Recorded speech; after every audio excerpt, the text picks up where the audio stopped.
Le jour même où ma retraite est tombée, ma fille a glissé ma carte bancaire dans sa poche et, en une nuit, elle a vidé 40 ans de travail en retrait, restaurant et sac de boutique. J'ai regardé les notifications défiler, impuissante, jusqu'à comprendre que ce n'était pas un accident.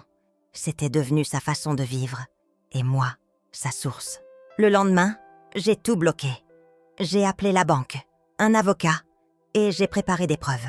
Puis j'ai quitté l'appartement sans prévenir, direction Amiens, pour couper net. Elle a hurlé, supplié, menacé. Rien n'y a fait. J'ai fixé des règles simples. Travail, compte séparé, participation aux charges, suivi psy. Sans ça, je ne reviens pas. Dans le tiroir du bureau, j'ai retrouvé une lettre de mon mari, écrite avant sa mort. « Ne te sacrifie pas pour elle. Protège ta lumière. » Alors j'ai tenu. Mise en demeure, rendez-vous sur terrain neutre, ultimatum clair. Je ne me bats pas contre ma fille. Je me bats pour qu'elle se relève et pour récupérer ma dignité. Soit elle accepte de changer, soit je tourne la clé une dernière fois. Vous voulez savoir si ce non va détruire notre lien ou le sauver? Regardez ce qui se passe quand une mère arrête enfin de payer pour l'illusion. Le matin du 7 novembre, je me suis réveillée avec cette sensation étrange dans la poitrine. Pas une douleur, non. Plutôt une anticipation, comme avant Noël quand j'étais petite. J'avais 62 ans ce jour-là. Et pour la première fois depuis mes 22 ans, je n'allais pas enfiler ma blouse blanche d'infirmière. Mon réveil a sonné à 6 heures par habitude. Mais je l'ai éteint en souriant. Je pouvais rester au lit. Je pouvais prendre mon temps. L'appartement était silencieux. Camille dormait encore dans sa chambre, celle qui donnait sur la cour intérieure avec ses pavés inégaux et ses pots de géranium que Madame Leclerc entretenait avec une rigueur militaire. J'ai enfilé ma robe de chambre en laine, celle que Marc m'avait offerte il y a 15 ans, un peu élimée au poignet maintenant, mais tellement douce. Et je suis descendue dans la cuisine. Notre appartement du Vieux-Lille n'était pas grand. 68 mètres carrés répartis sur 2 étages, avec des poutres apparentes, qui sentaient encore le bois ancien quand il pleuvait. La rue de la Monnaie était étroite, pavée, bordée de façades flamandes, aux briques rouges et aux fenêtres à petits carreaux. Le matin, on entendait les camions de livraison gronder sur les pavés, les voix des commerçants qui ouvraient pas leurs boutiques, le tintement de la cloche de l'église Saint-Maurice au loin. J'ai préparé du café dans la vieille cafetière italienne de Marc. Le bruit familier de l'eau qui monte, ce sifflement rassurant. J'ai coupé 2 tranches de pain de campagne, sorti le beurre demi-sel et la confiture de Mirabelle que ma sœur Odile m'avait envoyée d'Amiens. Par la fenêtre de la cuisine, je voyais la brume matinale qui enveloppait les toits d'ardoise. Novembre à Lille, c'est toujours un peu mélancolique. Le ciel bas, cette lumière grise qui ne décide jamais vraiment de percer. J'ai pensé à l'hôpital, à mes collègues qui devaient déjà être en train de faire la relève du matin. Sandrine avec son éternel chignon serré, toujours la première à arriver. Thomas qui racontait des blagues douteuses pour détendre l'atmosphère. Docteur Lemoine qui passait en traînant les pieds. Ses lunettes toujours sales. 40 ans que je connaissais ces couloirs. L'odeur de désinfectant mêlée au café de la machine, du 3e étage. Le grincement du chariot à médicaments. Les sonnettes qui résonnaient la nuit. Je ne dirais pas que j'étais nostalgique. Non, j'étais fatiguée. Mes genoux me faisaient mal depuis des années. Mon dos aussi. Les gardes de nuit avaient fini par creuser des cernes permanentes sous mes yeux. Mais il y avait autre chose. Une forme de vide. Toute ma vie, j'avais été définie par ce que je faisais. Infirmière Fontaine, Madame Fontaine, du service gériatrie. La Fontaine qui ne rechignait jamais devant les tâches difficiles. Et maintenant, j'étais qui? Camille est descendue vers 10 heures. Elle portait un débardeur noir et un pantalon de pyjama en soie, que je ne lui connaissais pas. Ses cheveux châtains, mi-longs, étaient ébouriffés. Elle avait les traits tirés, les yeux légèrement gonflés. Elle s'est assise à la table sans dire bonjour, a attrapé son téléphone. « Tu veux du café ?» ai-je demandé doucement. « Eh ben, je lui ai servi une tasse. » Elle a soufflé dessus sans lever les yeux de son écran. Les ongles vernis en rouge carmin, parfaitement manucurée. Je me suis demandé où elle trouvait l'argent pour ces détails. Je lui donnais déjà presque tout ce que je gagnais. Enfin, tout ce que je gagnais jusqu'à hier. Aujourd'hui, c'est un grand jour, ai-je dit en m'asseyant en face d'elle. Elle a levé les yeux, vaguement intéressée. Ah oui, je reçois ma première pension. Ah, elle est retournée à son téléphone. C'est bien. Un silence. J'ai bu une gorgée de café. Il était un peu trop amer. J'aurais dû mettre moins de poudre. Je me disais qu'on pourrait fêter ça. Aller au restaurant, peut-être ? Il y a ce petit bistrot sur la place aux oignons que tu aimais bien quand tu étais petite. Maman, j'ai prévu de voir des amis ce soir. D'accord. Demain alors ? On verra. Elle s'est levée, a emporté sa tasse dans sa chambre. J'ai entendu la porte se refermer, puis le son étouffé de la musique à travers le plafond. Du rap français. Des basses qui faisaient trembler les verres dans le buffet. Je suis restée seule dans la cuisine. J'ai regardé les miettes de pain sur la table, la tache de confiture sur la nappe à carreaux. Une vague de tristesse m'a submergée. Pas de la colère, juste une lassitude profonde. Marc me manquait terriblement à ce moment-là. Il aurait su quoi dire. Il aurait su comment parler à Camille. Lui, elle l'écoutait. Marc était mort il y a 7 ans. Un infarctus brutal, un mardi soir pendant le journal télévisé. Il avait 63 ans. Menuisier de métier, il avait passé sa vie à travailler le bois, avec une délicatesse que peu d'hommes possédaient. Il restaurait des meubles anciens pour des antiquaires de la région. Nos mains sentaient toujours quelque chose. Les miennes, l'antiseptique, les siennes, la sûre et la cire d'abeille. Après sa mort, Camille s'était effondrée. Elle avait 27 ans à l'époque. Elle venait de rompre avec son copain, Julien, un garçon un peu instable qui l'avait quitté du jour au lendemain pour partir à Paris. Elle avait abandonné son travail dans une boutique de vêtements du centre commercial Euralil. Elle était revenue vivre avec moi. Juste pour quelques mois, maman, le temps de me remettre. Les quelques mois s'étaient transformés en 7 ans. Au début, je comprenais. Le deuil, c'est compliqué. On ne guérit pas selon un calendrier. Mais petit à petit, j'avais vu Camille s'installer dans une forme de confort. Elle ne cherchait plus vraiment de travail. Elle sortait beaucoup. Elle dépensait sans compter. Et c'était toujours moi qui payais. Les courses, le loyer, l'électricité, l'eau, même ses vêtements parfois. Maman, je te rembourserai dès que j'aurai trouvé quelque chose. Mais elle ne trouvait jamais rien. Ou plutôt, elle ne cherchait plus vraiment. Vers 11h, je me suis habillée. Un pantalon en velours côtelé beige, un pull en laine gris perle, mon manteau bleu marine. J'ai pris mon sac à main, vérifié que j'avais ma carte d'identité, et je suis sortie. La rue de la Monnaie était animée. Des touristes prenaient des photos des façades. Des étudiants se dirigèrent vers la fac de droit toute proche. L'air était frais, humide. Je sentais l'odeur des pâtisseries de chez Myrthe, plus loin sur la place. Des gaufres fourrés à la vanille de Madagascar. Marc en achetait toujours une boîte pour mon anniversaire. J'ai marché jusqu'à l'agence de la Caisse d'épargne, rue Nationale. C'est une belle rue, large, bordée de boutiques et de cafés. Il y avait du monde. Des mamans avec des poussettes, des retraités, assis aux terrasses malgré le froid, emmitouflés dans leurs écharpes, sirotant des express en lisant le journal. L'agence bancaire sentait le papier et le désodorisant industriel. J'ai pris un ticket et j'ai attendu. Autour de moi, des gens consultaient leur téléphone, pianotaient sur les distributeurs automatiques. Une vieille dame, plus âgée que moi, se disputait avec un employé à propos de frais bancaires. Sa voix tremblait d'indignation. « Madame Fontaine ?» Guichet numéro 3. Mélanie, la conseillère, était une jeune femme d'une 30aine d'années. Toujours souriante, toujours impeccable dans son tailleur noir. Elle m'a accueillie avec chaleur. « Bonjour, Madame Fontaine. Alors, ce grand jour est arrivé ? » « Oui, je suis officiellement retraitée. Félicitations, vous devez être contente. » Je lui ai souri. « Oui, c'est étrange, mais oui. » Elle a vérifié mon dossier sur son ordinateur, m'a expliqué que ma pension serait versée le 5 de chaque mois, m'a remis une carte bancaire flambant neuve. Elle était bleue, avec mon nom gravé en lettres argentées. Fontaine Béatrice. 980 € par mois, c'est bien cela ? Ai-je demandé. Exactement. Ce n'est pas énorme, je sais. Mais avec votre épargne et les petites économies que vous avez accumulées, vous devriez pouvoir vivre correctement. Correctement. Le mot m'a fait sourire amèrement. Avant, avec mon salaire d'infirmière, je gagnais 1800 € net. Ce n'était pas un palace, mais ça permettait de tenir.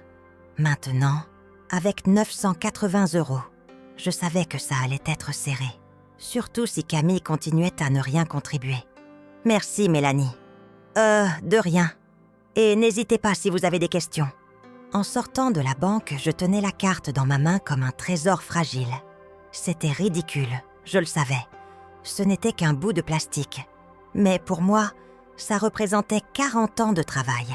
40 ans de sacrifices, de nuits blanches, de douleurs tues. C'était ma dignité. Matérialisée.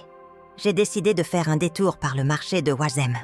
C'est un quartier populaire de Lille, vivant, coloré, où se mélangent toutes les cultures. Le marché du jeudi est une institution. Des étals de fruits et légumes, de fromage, de viande, de tissus, de fleurs. Les commerçants qui crient leurs prix, les odeurs de merguez grillées, de crêpes au sucre, de café turc. J'ai acheté des pommes pour faire une tarte, des golden bien fermes.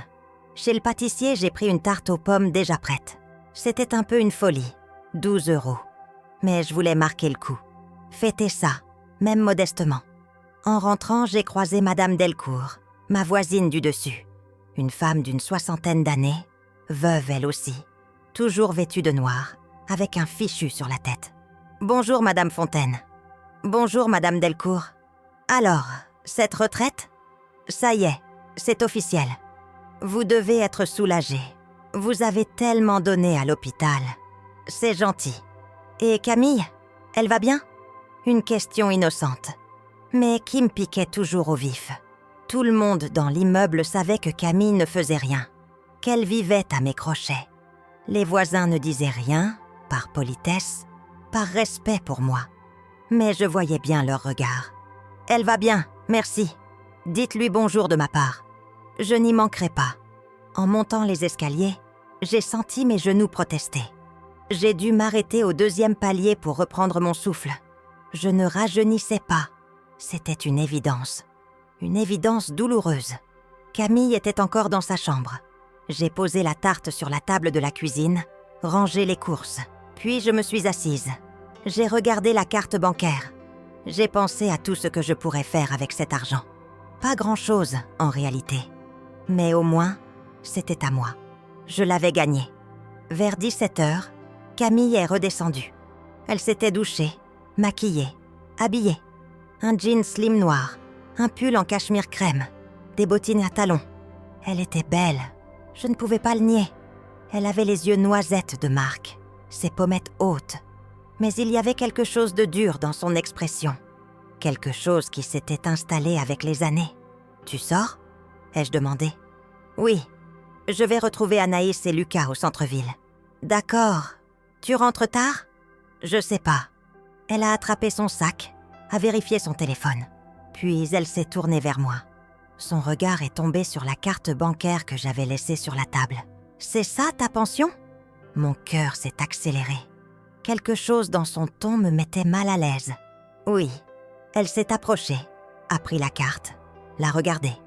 980 €. C'est pas énorme. Non, mais c'est suffisant. Suffisant pour quoi ? Pour survivre ? Je ne savais pas quoi répondre. Elle tournait la carte entre ses doigts, comme si elle évaluait sa valeur. Maman, soyons honnêtes, tu vas pas t'en sortir avec ça. Pas avec le loyer, les charges, tout. Je vais me débrouiller. Justement, elle a posé la carte sur la table, a croisé les bras. Je pense que je devrais gérer ça. Gérer quoi ?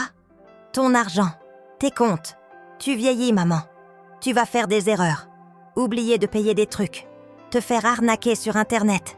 Je sais comment ça marche. Moi, je peux m'occuper de tout. Mon sang s'est glacé. Elle parlait avec une assurance déconcertante, comme si c'était une évidence. Comme si j'étais devenue sénile du jour au lendemain. Camille, Je te remercie, mais je suis parfaitement capable de gérer mon argent. » « Tu es sûre ? Parce que franchement, maman, tu perds un peu la tête ces derniers temps. »« Comment oses-tu ? C'est pas méchant, c'est juste un constat. Tu oublies des trucs. L'autre jour, tu as laissé le gaz allumé. C'était une fois, une seule fois. Justement, ça commence comme ça. » Elle a repris la carte, l'a glissée dans la poche arrière de son jean. Le geste était si rapide, si naturel, que j'ai mis quelques secondes à réaliser ce qui venait de se passer. « Camille, rends-moi cette carte. Maman, calme-toi, c'est pour ton bien. Rends-moi cette carte immédiatement. » Elle s'est dirigée vers la porte. « Je vais faire des courses pour la maison. T'inquiète pas. » Et elle est partie. Comme ça, en claquant la porte. Je suis restée figée, debout au milieu de la cuisine. Mon cœur battait à tout rompre. J'avais envie de vomir, envie de hurler. Mais surtout, j'étais sous le choc. Ma propre fille venait de me voler ma carte bancaire. En plein jour, en me regardant dans les yeux. Comment en étions-nous arrivés là ? J'ai passé la soirée à tourner en rond dans l'appartement. J'ai essayé de l'appeler. Elle ne répondait pas. J'ai essayé de lui envoyer des messages. Pas de réponse. Vers 23h, j'ai reçu une notification sur mon téléphone. Un retrait de 120 €. Puis, à minuit, un autre de 90 €. Puis des paiements. 40 € chez Sephora, 75 € dans un restaurant du centre, 30 € dans un bar. Je regardais les notifications défiler, impuissante. Chaque fois que mon téléphone vibrait, c'était un coup de poignard. Ma pension, mon argent, mes 40 ans de travail partaient en fumée. Camille est rentrée à 3h du matin. Je l'ai entendue monter l'escalier en titubant, rire toute seule, lâcher ses clés. Elle est passée devant ma chambre sans s'arrêter. Je n'ai pas dormi de la nuit. Le lendemain matin, je suis descendue. Camille dormait encore. Sur la table de la cuisine, il y avait des sacs de boutique. Zara, Mango, Sephora. J'ai ouvert l'un des sacs. Une robe noire. Étiquette encore accrochée. 99 €. Une autre. 120 €. J'ai senti quelque chose se briser en moi. Pas de la colère. Pas encore. Plutôt une forme de lucidité glaciale. Je voyais enfin la situation pour ce qu'elle était. Camille ne traversait pas une période difficile. Camille n'était pas une victime. Camille était en train de me détruire, lentement, méthodiquement. Et moi, par amour, par culpabilité, par cette foi aveugle dans le lien maternel, je laissais faire. Je me suis assise. J'ai pris ma tête entre mes mains. Et pour la première fois depuis longtemps, j'ai prié. Pas avec des mots précis. Pas de « Notre Père » ou de « Je vous salue Marie ». Non, juste une supplication silencieuse. Une demande de clarté, de force, de courage. « Marc, si tu m'entends, aide-moi. Dis-moi quoi faire. » Et dans le silence de la cuisine, au milieu du chaos, une idée a germé. Fragile d'abord, puis de plus en plus nette. Je ne pouvais pas continuer comme ça. Je ne pouvais pas laisser Camille s'enfoncer, ni m'enfoncer moi-même. L'amour, le vrai, ce n'est pas tout accepter. Ce n'est pas tout pardonner sans limite. C'est aussi savoir dire non, savoir poser des frontières, même si ça fait mal. J'ai ouvert mon ordinateur portable. J'ai cherché « avocat droit de la famille à Mollil ». J'ai noté plusieurs noms. Puis j'ai appelé la banque. J'ai demandé à parler à Mélanie. « Madame Fontaine, que puis-je faire pour vous ? Mélanie, j'ai besoin d'aide. Ma carte a été volée. » « Oh non, par qui ?» J'ai hésité. Puis j'ai dit la vérité. « Par ma fille. » Un silence. Puis doucement. « Je comprends. Ne vous inquiétez pas. On va bloquer la carte immédiatement. » C'était parti. Les jours suivants ont été un tourbillon. J'ai rencontré Maître Delacroix, un avocat de la cinquantaine. Strict mais bienveillant. Je lui ai tout raconté. Les 7 années de dépendance financière. Le vol de la carte, les dépenses inconsidérées. Il m'a écouté sans me juger. « Madame Fontaine, vous avez tous les droits de protéger vos finances. C'est même votre devoir. Envers vous-même, envers moi-même. » Ces mots m'ont frappé. Depuis combien de temps n'avais-je pas pensé à moi ? À mes besoins ? À ma dignité ? Maître Delacroix m'a conseillé de faire établir un constat par huissier, de rassembler tous les relevés bancaires, de documenter tout. J'ai obéi, avec cette même précision que j'utilisais autrefois, pour remplir les dossiers médicaux. Camille, elle, continuait sa vie comme si de rien n'était. Elle était furieuse que la carte soit bloquée, bien sûr. Elle m'a crié dessus, m'a accusé de la punir, de ne pas lui faire confiance. Mais je n'ai pas cédé. Pour la première fois, j'ai tenu bon. Camille, ça ne peut plus continuer comme ça. Comme quoi, je suis ta fille. Justement. Et je t'aime. Mais je ne peux plus te laisser te détruire. Et me détruire. Elle a claqué la porte de sa chambre. Ne m'a plus adressé la parole pendant 1 semaine. Le silence dans l'appartement était pesant. Mais étrangement, je me sentais plus légère. Comme si j'avais posé un fardeau trop lourd. Un soir, j'ai fouillé dans le bureau en chêne que Marc avait restauré. Tout au fond, dans une chemise cartonnée, j'ai retrouvé des documents que j'avais oubliés. L'acte de propriété de la petite maison en Normandie, à Honfleur, que Marc avait hérité de sa mère. On n'y allait presque jamais. Elle était louée à des touristes l'été. Mais elle m'appartenait. Camille n'en savait rien. Je ne lui en avais jamais parlé, par peur qu'elle ne me demande de la vendre pour rembourser ses dettes. J'ai aussi retrouvé le testament de Marc. Tout me revenait. La maison, ses quelques économies, ses outils de menuiserie, entreposés dans un garde-meuble à Ronchin. Et surtout, j'ai retrouvé une lettre que Marc m'avait écrite quelques mois avant sa mort, sans que je sache pourquoi. Elle était dans une enveloppe blanche, avec mon prénom écrit de sa main tremblante. J'ai ouvert l'enveloppe. Mes mains tremblaient. Ma Béa, si tu lis ces lignes, c'est que je ne suis plus là. Pardonne-moi de partir avant toi. Pardonne-moi de te laisser seule avec Camille. Je sais que tu l'aimes. Je sais que tu ferais n'importe quoi pour elle. Mais promets-moi une chose. Ne t'oublie pas. Ne sacrifie pas tout pour elle. L'amour, le vrai, c'est aussi savoir dire non. C'est aussi savoir se protéger. Tu es la femme la plus forte que je connaisse. Mais même les plus forts ont besoin de repos, de douceur, de justice. Ne laisse personne, pas même notre fille, éteindre ta lumière. Je t'aime. Pour toujours. Marc, j'ai pleuré. Longtemps, silencieusement. Les larmes coulaient fines sur la lettre, brouillant l'encre bleue. Marc savait. Il savait que Camille prendrait ce chemin. Il savait que je me laisserais dévorer par amour. Et il me suppliait, depuis l'au-delà, de résister. Cette nuit-là, j'ai pris ma décision. Définitive, irrévocable. J'allais me battre. Non pas contre Camille, mais pour elle et pour moi. Parce que parfois, l'amour ressemble à de la dureté. Et le pardon commence par refuser l'inacceptable. Le lundi suivant, j'ai pris le tram jusqu'au cabinet de Maître Delacroix, rue Nationale. C'était une matinée froide. Le ciel était bas et menaçant. Les passants marchaient tête baissée, emmitouflés dans leurs manteaux. Moi, j'avais l'estomac noué. Je tenais contre ma poitrine une chemise cartonnée contenant tous les documents que j'avais rassemblés. Relevé bancaire, constat d'huissier, copie de la lettre de Marc, acte de propriété de la maison de Honfleur. Dans le tram bondé, une jeune femme m'a cédé sa place. J'ai murmuré un merci. Elle m'a souri. Ce petit geste de gentillesse m'a fait monter les larmes aux yeux. J'étais à vif. Tout me touchait. Le cabinet était situé au 2e étage d'un immeuble haussmannien.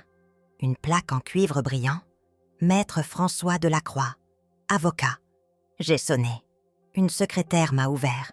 Une femme d'une 50aine d'années, aux cheveux gris coupés courts, avec des lunettes sur le bout du nez. « Madame Fontaine, Maître Delacroix vous attend. » Son bureau sentait le cuir et le papier ancien. Des bibliothèques en bois sombre couvraient les murs, remplis de codes juridiques et de dossiers. Maître Delacroix était assis derrière un bureau massif, en train de lire un document. Il a levé les yeux, m'a fait signe de m'asseoir. « Madame Fontaine, comment allez-vous ? » « Aussi bien que possible, compte tenu des circonstances. » Il a hoché la tête, compréhensif. « Vous avez apporté les documents dont nous avions parlé ?» J'ai posé la chemise sur son bureau. Il l'a ouverte, a parcouru les papiers en silence. De temps en temps, il prenait des notes sur un bloc-notes jaune. Son visage restait impassible, professionnel. « C'est très complet », a-t-il fini par dire. « Vous avez fait un travail remarquable. J'ai l'habitude des dossiers médicaux. C'est un peu la même logique. » Il a esquissé un sourire. « En effet. Bon, voici où nous en sommes. Juridiquement, vous êtes dans votre droit le plus strict. Votre fille n'avait aucune autorisation pour utiliser votre carte bancaire.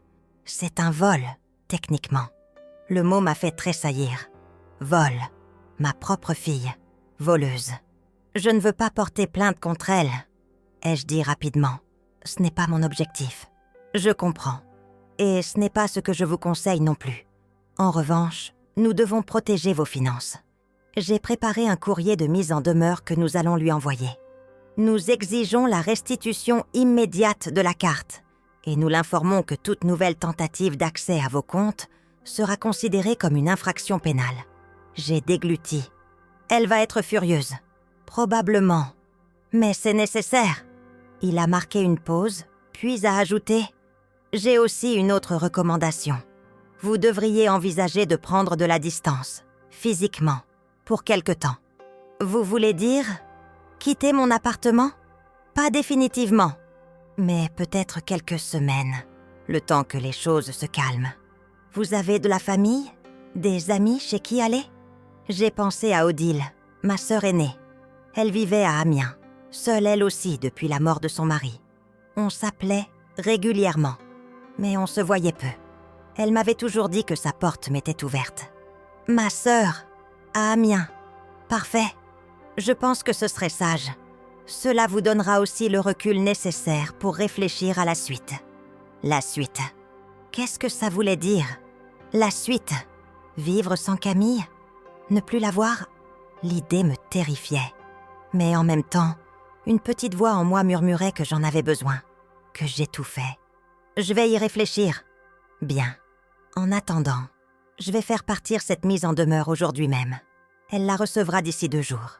En sortant du cabinet, je me sentais étrangement légère, comme si quelqu'un d'autre avait pris les décisions à ma place, comme si je n'étais plus seule face à cette tempête. J'ai marché jusqu'à la place du Général de Gaulle, la Grand Place, comme on dit à Lille. Les façades flamandes, magnifiques, se dressaient autour de moi. La vieille bourse, avec ses ornements dorés, brillait sous un rayon de soleil timide qui perçait enfin les nuages. Des enfants couraient entre les pigeons. Des couples se tenèrent la main. La vie continuait, indifférente à mon chaos intérieur. Je me suis assise sur un banc, j'ai sorti mon téléphone. J'ai composé le numéro d'Odile. Elle a décroché à la 3e sonnerie. « Béa, c'est toi? »« Oui, c'est moi. Ça va? Tu as une drôle de voix. » J'ai fermé les yeux. Les larmes sont montées, brûlantes. « Non, Odile, ça ne va pas. » Et je lui ai tout raconté. Tout. Le vol de la carte, les dépenses, les mensonges, la lettre de Marc, ma décision de consulter un avocat. Elle m'a écoutée sans m'interrompre. Quand j'ai eu fini, il y a eu un long silence. « Béa, écoute-moi bien. Tu prends un sac, tu mets quelques affaires dedans, et tu viens ici, aujourd'hui. Odile, je ne peux pas juste. Si, tu peux, et tu dois. Tu ne peux pas rester dans cet appartement avec elle. Pas maintenant. Tu as besoin de respirer, de te reposer, de réfléchir. Viens, ma maison est la tienne. » Sa voix était ferme, autoritaire. Odile avait toujours été la grande sœur protectrice, celle qui réglait les problèmes, celle qui ne laissait pas place au doute. « D'accord, » ai-je murmuré. « J'arrive ce soir. »« Parfait. Préviens-moi quand tu es en gare.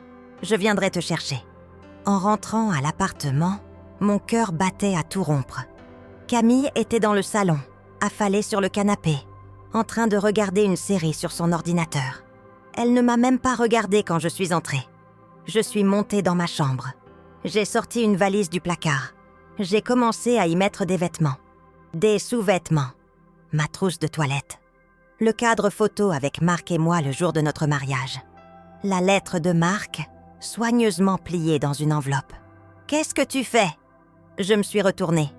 Camille était dans l'encadrement de la porte, les bras croisés, l'air méfiant. « Je pars quelques jours. »« Tu pars où ?»« Chez Odile, à Amiens. » Elle a ricané. « Ah oui? Et tu comptes revenir quand ?»« Je ne sais pas. Quelques semaines peut-être. » « Quelques semaines. Mais t'es sérieuse ?» J'ai continué à plier mes vêtements, sans la regarder. « Oui, je suis sérieuse. Maman, tu peux pas me laisser comme ça. J'ai besoin de toi. » Ces mots, « j'ai besoin de toi », combien de fois les avais-je entendus? Combien de fois m'étaient-ils servis comme une laisse invisible? « Camille, tu as 34 ans. Tu es adulte. Tu peux te débrouiller. » Me débrouiller avec quoi? J'ai pas d'argent. Je me suis enfin tournée vers elle. Et de qui c'est la faute? Elle a écarquillé les yeux, comme si je venais de la gifler. C'est ça, accuse-moi, comme d'habitude. Je ne t'accuse de rien, je constate. Tu as dépensé toute ma pension en 1 semaine, en sorties, en vêtements, pendant que moi je n'avais même plus de quoi acheter du pain. J'allais te rembourser. Quand? Avec quel argent? Elle a serré les poings. T'es devenue méchante. Non, je suis devenue lucide. Le silence était lourd, tendu. Je voyais dans ses yeux de la colère, mais aussi autre chose. De la peur, peut-être. De l'incompréhension.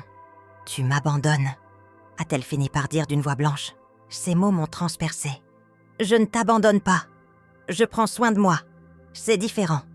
Non, c'est pareil. Papa serait déçu de toi. » J'ai senti mes jambes se dérober. J'ai dû m'asseoir sur le lit. Papa serait déçu de toi. Elle savait exactement où frapper, où ça faisait le plus mal. Ne parle pas de ton père, ai-je dit d'une voix tremblante. Pourquoi?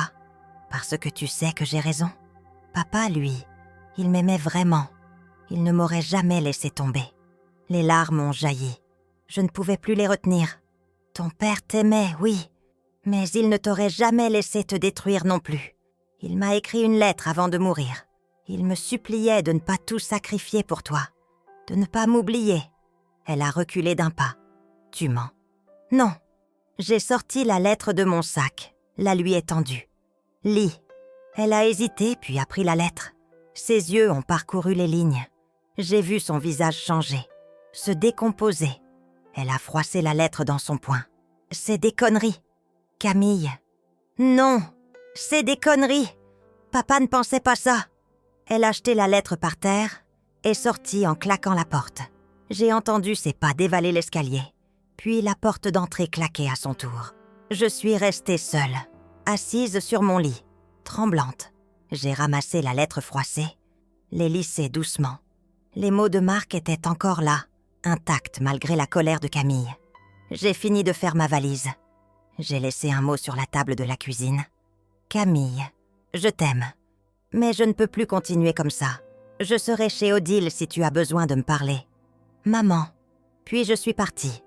Le train pour Amiens partait à 18h30. Je me suis installée près de la fenêtre, ma valise dans le porte-bagages au-dessus de ma tête. Le paysage défilait. Les champs plats du nord, les villages aux toits d'ardoise, les clochers d'église qui perçaient le ciel gris. Mon téléphone a vibré. Un message de Camille. « T'es vraiment partie. » Je n'ai pas répondu. Puis un autre. « Tu vas me manquer. » Mon cœur s'est serré, mais je n'ai pas répondu. Puis un troisième. « Je suis désolée. » J'ai fixé l'écran. « Je suis désolée. » Combien de fois avait-elle dit ces mots? Combien de fois avais-je cru que ça allait changer? J'ai éteint mon téléphone. Odile m'attendait sur le quai de la gare d'Amiens. Elle m'a serrée dans ses bras, fort. Longtemps. Elle sentait la lavande et le pain chaud. Son étreinte m'a fait craquer. J'ai pleuré contre son épaule, là, au milieu de la gare, sans me soucier des regards. C'est fini, Béa. Tu es en sécurité maintenant. Sa maison était petite mais chaleureuse. Une bâtisse en briques rouges dans un quartier calme, avec un jardin où poussaient des rosiers et des hortensias. Elle m'a installée dans la chambre d'amis, celle qui donnait sur le jardin. Le lit était recouvert d'un édredon en patchwork que notre mère avait cousu des années auparavant.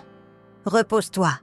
On parlera demain. » Cette nuit-là, pour la première fois depuis des semaines, j'ai dormi d'une traite. Pas de cauchemar, pas de réveil en sursaut. Juste un sommeil profond, réparateur. Le lendemain matin, Odile m'a préparé un petit déjeuner pantagruélique. Pain frais, beurre, confiture de fraises, café. jus d'orange. Nous avons mangé en silence, dans la lumière douce du matin qui entrait par les fenêtres de la cuisine. « Tu te sens mieux ?» a-t-elle fini par demander. « Oui, un peu. Bien. Parce que maintenant, on va parler sérieusement. » Elle a posé sa tasse, m'a regardé droit dans les yeux. « Béa, tu as fait ce qu'il fallait. Tu as eu le courage de partir. Mais maintenant, il faut que tu ailles jusqu'au bout. » Aller jusqu'au bout ? Camille ne changera pas si tu reviens dans une semaine, en lui pardonnant tout. Elle a besoin de toucher le fond, de comprendre que ses actes ont des conséquences. Tu veux que je la laisse se débrouiller seule ? Oui, j'ai secoué la tête. Je ne peux pas. C'est ma fille. Justement, c'est parce que c'est ta fille que tu dois le faire. Parce que si tu ne le fais pas, elle ne grandira jamais. Elle restera cette petite fille égoïste qui croit que tout lui est dû. Ces mots étaient durs, mais vrais. Je le savais au fond de moi. Mais accepter cette vérité était douloureux. Et si elle sombre, alors tu seras là pour la rattraper. Mais pas avant qu'elle ait compris. Pas avant qu'elle ait fait les efforts nécessaires. Les jours ont passé. Je restais chez Odile, dans une sorte de bulle hors du temps. On faisait de longues promenades dans les ortillonnages. Ces jardins flottants d'Amiens, si paisibles. On cuisinait ensemble. On regardait des films. On parlait de tout, de rien, de notre enfance, de nos regrets. Mon téléphone sonnait régulièrement. Camille. Je ne répondais pas. Elle m'envoyait des messages. Des longs pavés où elle m'accusait, puis s'excusait, puis me suppliait de revenir. Je lisais, mais ne répondais pas. Puis, un matin, j'ai reçu un appel de Maître Delacroix. « Madame Fontaine, j'ai des nouvelles. Votre fille a reçu la mise en demeure. Elle a contacté mon cabinet. Elle souhaite vous parler. » Mon cœur a bondi. Elle a dit quoi ? Qu'elle voulait s'excuser, qu'elle avait compris. Elle demande à vous voir. J'ai fermé les yeux. Une partie de moi voulait courir vers elle. L'autre restait méfiante. Qu'en pensez-vous ? Je pense que c'est à vous de décider. Mais si vous acceptez de la voir, faites-le sur terrain neutre. Pas chez vous, pas chez elle. Et ne prenez aucune décision immédiate. D'accord, j'ai rappelé Camille. Elle a décroché à la première sonnerie. Maman ? Sa voix était brisée, enrouée. Elle avait pleuré, c'était évident. Oui, c'est moi. Maman, je suis tellement désolée. Je ne sais pas quoi dire. J'ai été horrible, égoïste. Tu avais raison sur tout. Les larmes me sont montées aux yeux. Camille, non, laisse-moi finir. J'ai passé ces derniers jours à réfléchir. Vraiment réfléchir. Et j'ai compris. J'ai compris que j'étais en train de tout détruire. Toi, moi, notre relation. Je ne veux pas te perdre, maman. Tu ne me perds pas ? Si, je t'ai perdu le jour où j'ai pris cette carte. Le jour où je t'ai manqué de respect. Je m'en rends compte maintenant. J'ai essuyé mes larmes. Qu'est-ce que tu veux, Camille ? Te voir, te parler, en face, s'il te plaît. J'ai respiré profondément. D'accord, mais pas à Lille. Je viens d'arriver à Amiens. On peut se voir ici. Dans un café ? Demain. Oui, n'importe où. Merci, maman. Merci. Le lendemain, je l'ai attendue dans un petit café près de la cathédrale d'Amiens. Un endroit calme, avec des tables en bois et des affiches vintage au mur. Il pleuvait. Une pluie fine qui brouillait les vitrines. Camille est arrivée avec 25 minutes de retard.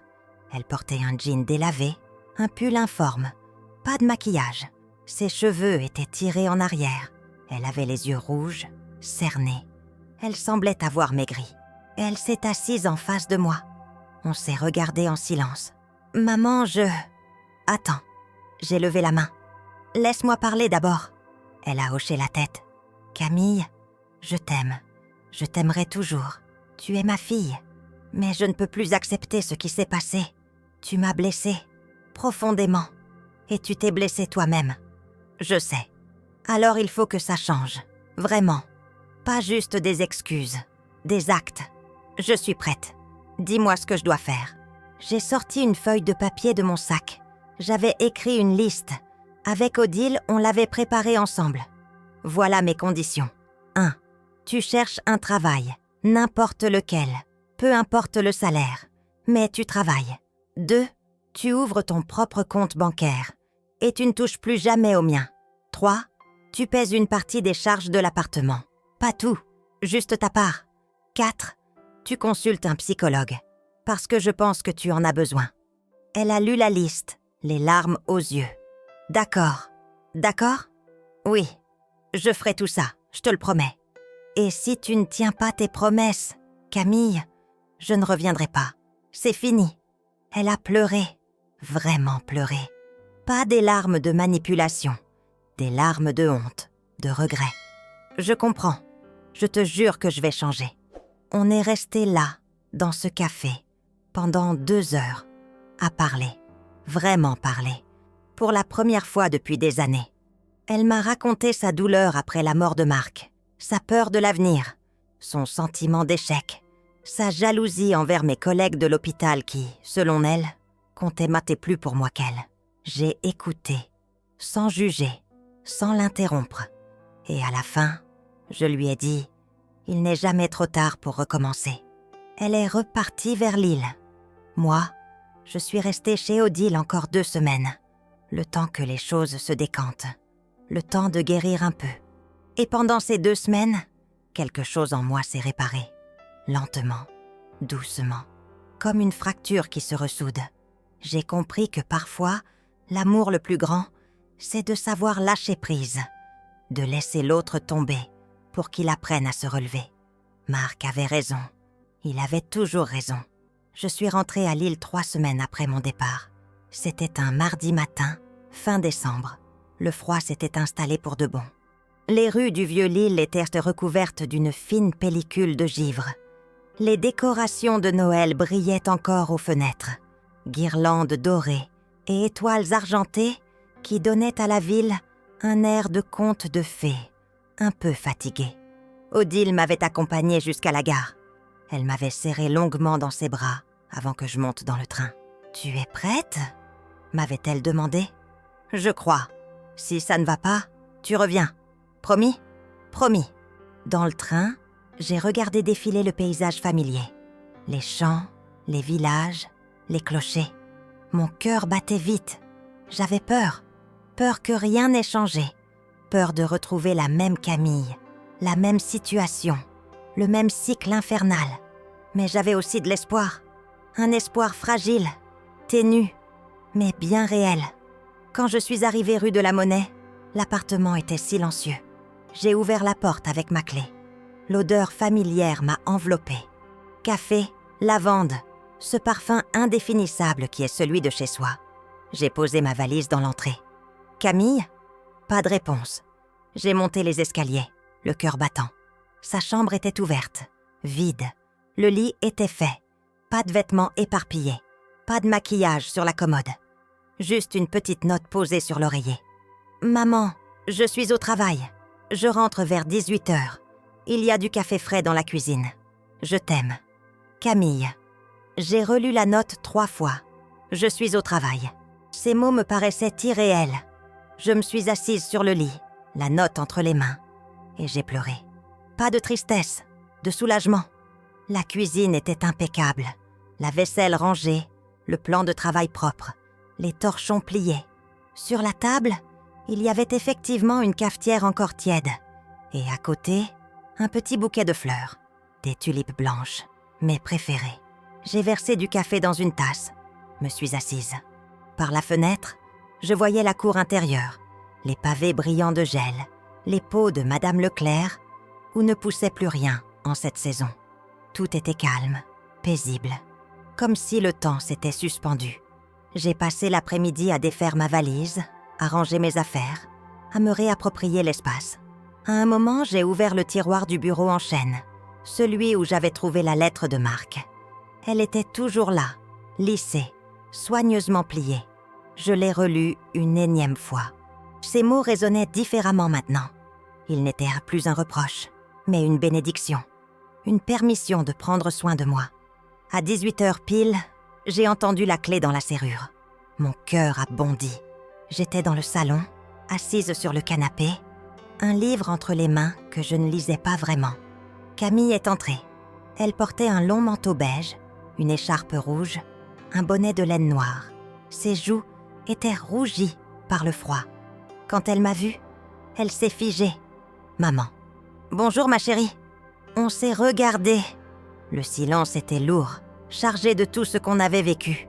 Puis elle a laissé tomber son sac, a traversé le salon en quelques pas, s'est jetée dans mes bras. « Tu m'as tellement manqué. » Je l'ai serrée contre moi. Elle sentait le froid, le métro, un parfum léger que je ne connaissais pas.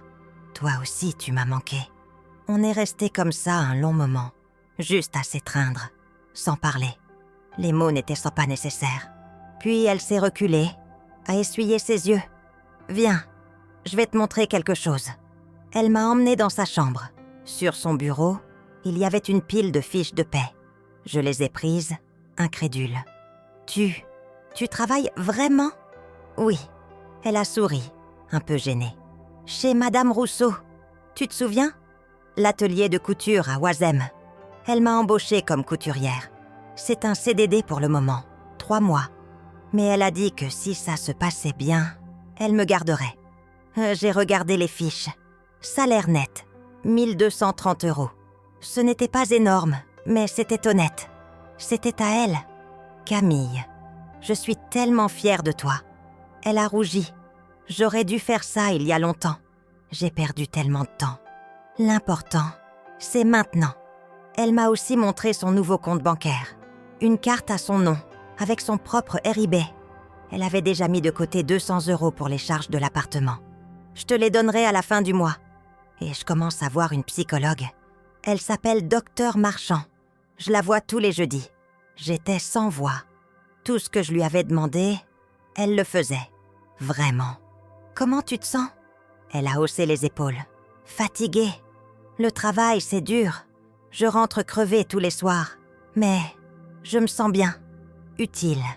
Pour la première fois depuis longtemps, j'ai l'impression de servir à quelque chose. On a préparé le dîner ensemble. Une quiche lorraine, une salade. On a mis la table, allumé des bougies. On a mangé en parlant de tout et de rien. De son travail, de ses collègues, de Madame Rousseau qui était exigeante mais juste. Elle m'a raconté qu'elle cousait des ourlets, réparait des fermetures éclairs, customisait des vêtements pour des clients. Que ses mains lui faisaient mal au début, mais qu'elle s'habituait. « Et toi, maman, comment tu vas ?»« Mieux, beaucoup mieux. »« Tu m'en veux encore ?» J'ai posé ma fourchette, les regardé dans les yeux. « Non, je ne t'en veux plus. Tu devrais. J'ai été horrible. Tu as fait des erreurs, mais tu es en train de les réparer. C'est tout ce qui compte. » Elle a baissé les yeux. Docteur Marchand dit que j'ai développé une dépendance. Pas à l'alcool ou à la drogue, mais à l'argent facile. À l'idée que tout m'était dû. Elle dit que ça vient de la mort de papa, que je n'ai jamais vraiment fait mon deuil. J'ai hoché la tête. C'est possible. Je pensais que si je dépensais, si je m'amusais, ça comblerait le vide. Mais ça ne faisait que l'agrandir. Je comprends. Et toi, maman, tu l'as fait, ton deuil ? La question m'a surprise. Je ne sais pas. Je crois que oui. Mais il me manque toujours. Tous les jours. À moi aussi. On a pleuré ensemble. Doucement. Sans honte. Pour Marc. Pour nous. Pour tout ce temps perdu. Les semaines suivantes ont été une période d'ajustement. Camille partait tôt le matin, rentrait tard le soir. Elle était souvent fatiguée, mais elle tenait bon. Elle ne sortait plus, ne dépensait plus. Elle mettait de l'argent de côté. Petit à petit, notre relation s'est reconstruite. Pas comme avant, mieux qu'avant. Sur des bases plus saines, plus adultes. Un soir, elle m'a proposé qu'on aille ensemble à la messe du dimanche à l'église Saint-Maurice. Ça faisait des années qu'on n'y était pas allé. Depuis la mort de Marc, en fait. « Pourquoi tu veux y aller ?» ai-je demandé, surprise. « Je ne sais pas. J'ai besoin de calme, de recueillement. Docteur Marchand dit que la spiritualité peut aider. » Le dimanche suivant, on s'est habillés. On a marché jusqu'à l'église. C'était une matinée froide et claire. Le ciel était d'un bleu profond. Les cloches sonnaient, claires, joyeuses. L'église était pleine. Des familles, des personnes âgées, des jeunes couples. L'odeur de l'encens, des cierges allumés. la lumière filtrée par les vitraux colorés, le silence respectueux.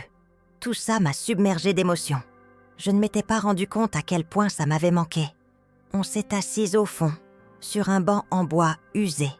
La messe a commencé. Le prêtre, le père Mathieu, était un homme d'une 60aine d'années, avec des cheveux blancs et des yeux doux. Son homélie portait sur le pardon, sur la nécessité de pardonner, mais aussi de se pardonner à soi-même. « Le pardon n'est pas une faiblesse, » disait-il. « C'est la force la plus grande qui soit. Mais le vrai pardon exige la vérité, la reconnaissance de la faute, le repentir sincère et l'engagement à changer. Sans cela, ce n'est pas du pardon, c'est de la complaisance. » J'ai regardé Camille. Elle écoutait, concentrée. Les larmes coulaient sur ses joues. À la fin de la messe, on est resté assises un moment.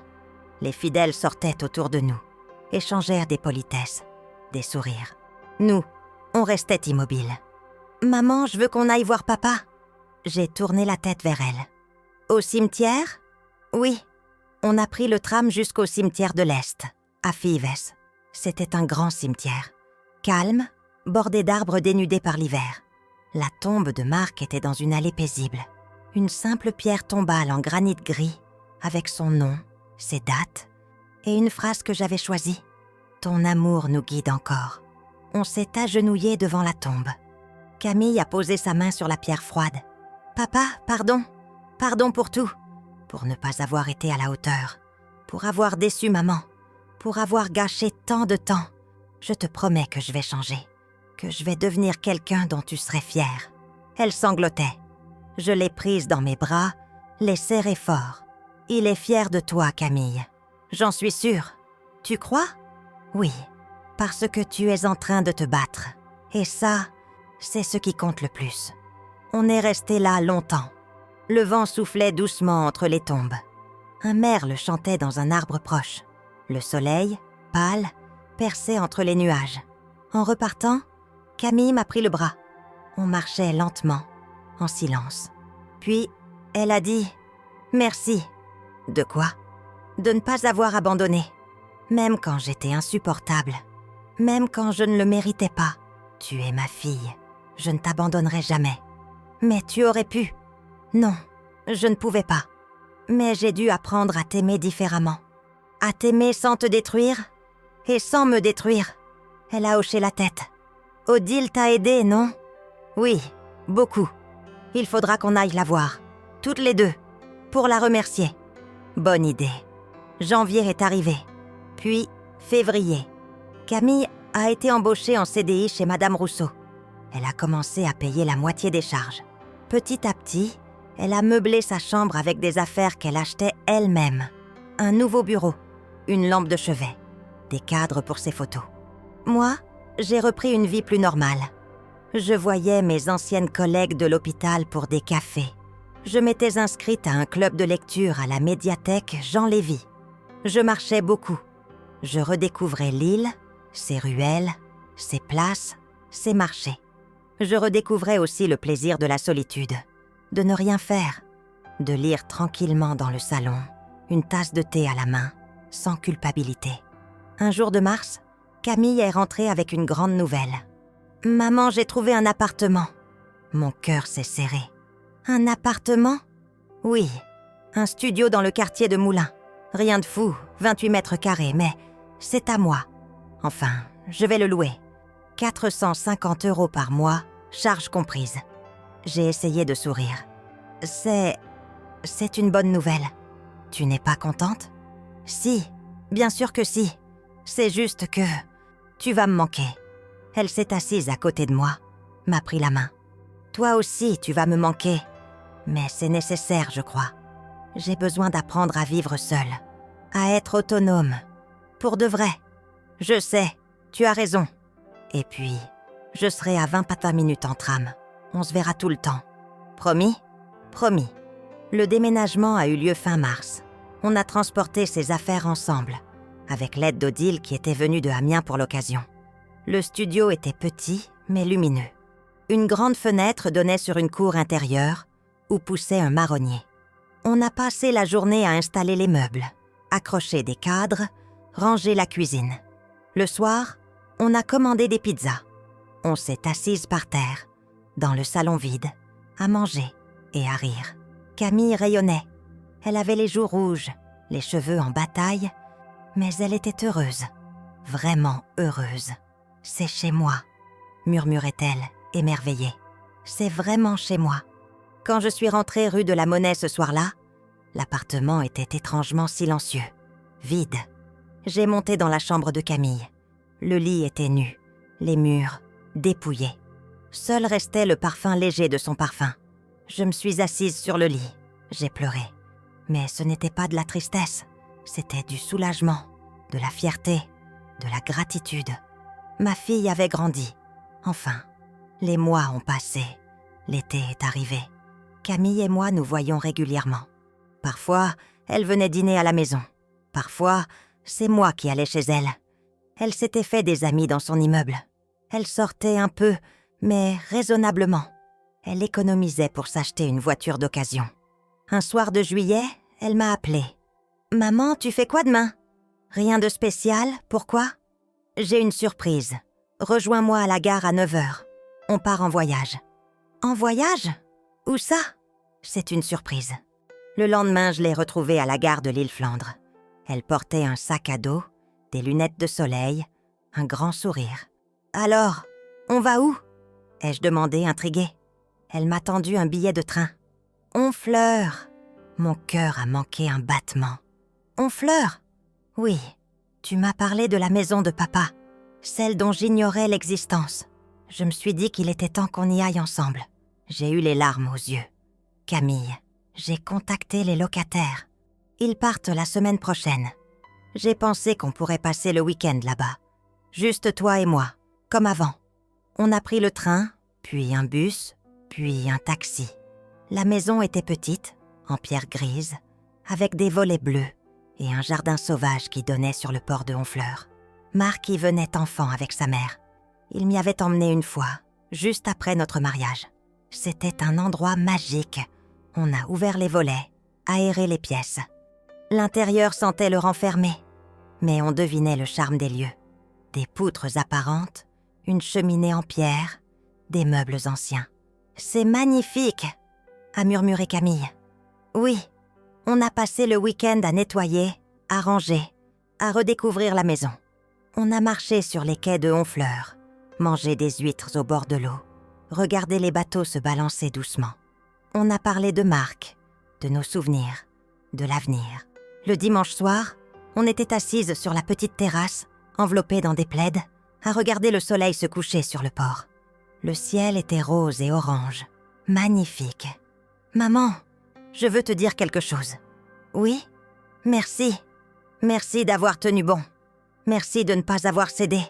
Parce que si tu avais continué à tout me donner, je ne serais jamais devenue celle que je suis aujourd'hui. » J'ai pris sa main dans la mienne. Tu sais, j'ai longtemps cru que l'amour, c'était tout accepter, tout pardonner. Mais j'ai compris que non. L'amour, c'est parfois savoir dire non, savoir poser des limites pour protéger l'autre et se protéger soi-même. C'est la leçon la plus dure que j'ai apprise. Pour moi aussi, on est resté là, main dans la main, à regarder la nuit tomber. Les lumières du port s'allumaient une à une. Des rires montaient des terrasses des restaurants. La vie continuait, belle, imprévisible. « Tu sais ce que je me dis ?» a dit Camille. « Non, quoi ? Que papa serait fier de nous. » J'ai souri. « Oui, je crois aussi. » Aujourd'hui, presque un an après ce fameux jour de novembre où tout a basculé, je peux dire que je suis en paix. Camille vit toujours dans son studio. Elle a été promue chez Madame Rousseau. Elle gère maintenant une petite équipe de couturières. Elle économise pour monter sa propre entreprise un jour. Elle voit toujours Docteur Marchand. Elle a même rencontré quelqu'un, Thomas, un architecte doux et attentionné. Moi, je vis toujours rue de la Monnaie. J'ai redécoré l'appartement, repeint les murs, changé les rideaux. J'ai transformé la chambre de Camille en atelier de lecture, avec un fauteuil confortable, une bibliothèque, une lampe. C'est mon refuge. Je vois Odile souvent. On fait des voyages ensemble. On est allé en Bretagne, en Alsace, En Provence, on redécouvre la France, doucement, à notre rythme. Et surtout, je me suis redécouverte moi, Béatrice. Pas l'infirmière, pas la mère, pas la veuve, juste Béatrice. Une femme de 63 ans qui a encore tant de choses à vivre, à découvrir, à aimer. Parfois, je relis la lettre de Marc. Elle est toujours dans le tiroir du bureau en chêne. Ces mots résonnent en moi, comme une prière. Ne laisse personne, pas même notre fille, éteindre ta lumière. Je ne l'ai pas laissé faire. J'ai protégé ma lumière. Et en la protégeant, j'ai permis à Camille de trouver la sienne. C'est ça, finalement, l'amour véritable. Ce n'est pas s'oublier pour l'autre. C'est se respecter assez pour exiger que l'autre fasse de même. C'est savoir que le pardon n'est pas la permission de recommencer, mais la reconnaissance que l'erreur a été comprise, assumée, réparée. Un matin de septembre, je me suis réveillée avec cette sensation étrange dans la poitrine.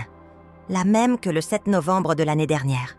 Mais cette fois, ce n'était pas de l'anticipation, c'était de la sérénité.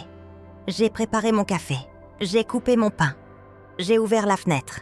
L'air était frais, chargé de l'odeur des premiers jours d'automne. Les cloches de Saint-Maurice sonnaient au loin. Mon téléphone a vibré. Un message de Camille. « Dîner ce soir chez moi ? J'ai une surprise. » J'ai souri. « Avec plaisir. » « À quelle heure ? 19h. Je t'aime, maman. »« Je t'aime aussi, ma chérie. » J'ai posé mon téléphone. J'ai bu une gorgée de café. Par la fenêtre, je voyais Madame Leclerc arroser ses géraniums. Un chat gris traversait la cour. Le soleil perçait entre les nuages. Tout était simple, paisible, juste. J'ai pensé à Marc, à toutes ces années passées ensemble, à toutes ces épreuves surmontées, à sa lettre, à ses mots, à sa sagesse. Et j'ai compris que parfois, les plus grandes batailles ne sont pas celles qu'on mène contre les autres. Ce sont celles qu'on mène pour soi, pour sa dignité, pour son droit au respect, pour sa lumière. J'ai gagné cette bataille. Et en la gagnant, j'ai sauvé ma fille. Non pas en la protégeant de tout, mais en lui apprenant à se relever seule. C'est ça, l'amour d'une mère, le vrai, celui qui dure, celui qui transforme, celui qui parfois ressemble à un adieu, mais qui, en vérité, est le plus beau des bonjours. Fin. Épilogue. 2 ans plus tard, je suis retournée au cimetière de l'Est, seule cette fois.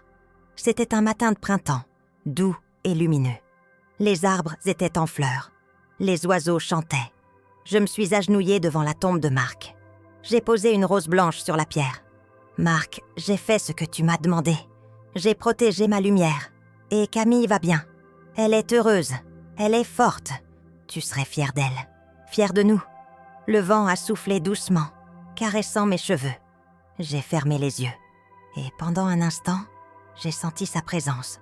Pas comme une absence, mais comme une présence invisible, bienveillante, qui m'enveloppait. « Merci », ai-je murmuré. « Merci pour tout. » En repartant, j'ai croisé une jeune femme avec une petite fille. La fillette tenait un bouquet de fleurs des champs. Elle chantonnait. « C'est pour qui les fleurs ?»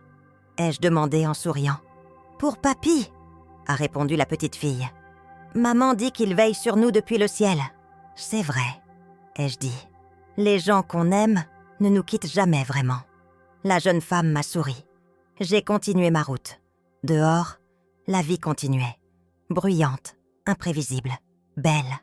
Et moi, Béatrice Fontaine, 63 ans, ancienne infirmière, mère, veuve, femme, je marchais vers l'avenir, la tête haute, le cœur en paix, la lumière intacte. Tu es vieille et tu perds la tête. Je prends cette carte maintenant, a dit ma fille, le jour de la réception de ma retraite. Elle a tout dépensé en fêtes et vêtements chers, jusqu'à ce que je prenne une décision qui changerait tout.